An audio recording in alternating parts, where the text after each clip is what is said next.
Dieu a honoré le désir de Ruth. Il l'a bénie, ainsi que toute la famille par son moyen. Lorsque Naomi est venue à Bethléem, elle n'a point dévoilé à Ruth qu'elle avait dans sa parenté un homme riche nommé Boaz, et qu'elle pourrait aller glaner dans son champ.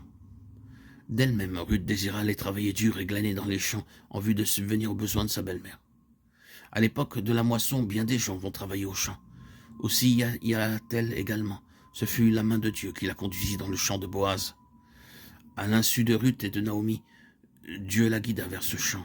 Ainsi, lorsque nous avons le désir de connaître Dieu, il nous mettra en contact avec son peuple qui nous aidera spirituellement. Il sait comment satisfaire notre cœur brûlant de désir. Il nous mettra en relation avec ceux qui peuvent nous enseigner la vérité et nous aider grâce à la parole de Dieu. C'est de cette façon que Ruth fut amenée dans le champ de Boaz. Boaz était un homme très pieux, Ruth 2,4. Quand de riches propriétaires terriens viennent dans leur champ, ils ne saluent pas leurs ouvriers. Par contre, ceux-ci se redressent puis s'inclinent devant eux. Mais ici, nous voyons le riche Boaz dire que l'Éternel soit avec vous, et les ouvriers de lui répondre que l'Éternel te bénisse. Cela prouve donc que Boaz était un homme craignant Dieu, ainsi que ses ouvriers.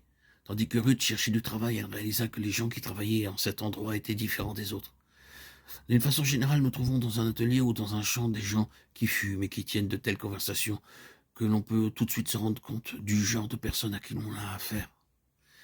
Elle vit la façon de se conduire des gens qui se trouvaient dans le champ de Boaz. Il n'y avait aucune parole déplacée sur leurs lèvres, et ils n'étaient pas en train de railler ou de plaisanter. Elle travaillait depuis le matin jusqu'au tard le soir et ne prit que quelques minutes de repos. Ruth 2,8-11. Boaz, qui en était venu à la connaître, lui dit « Que l'Éternel te rende ce que tu as fait, et que ta récompense soit entière de la part de l'Éternel, le Dieu d'Israël, sous les ailes duquel tu es venu te réfugier. » Ruth 2,12. La façon d'agir de Ruth était partout très connue. C'est la raison pour laquelle Boaz put lui dire « Je sais que tu as placé ta confiance dans le Dieu vivant et qui va te récompenser. Il t'a placé au bénéfice de sa faveur. » Finalement, elle devint l'épouse de Boaz et l'arrière-grand-mère de David. La parole de Dieu dit que ceux qui le cherchent sincèrement le trouveront. Vous me chercherez et vous me trouverez, si vous me cherchez de tout votre cœur. Je me laisserai trouver par vous, dit l'Éternel. Jérémie 29, 13, 14.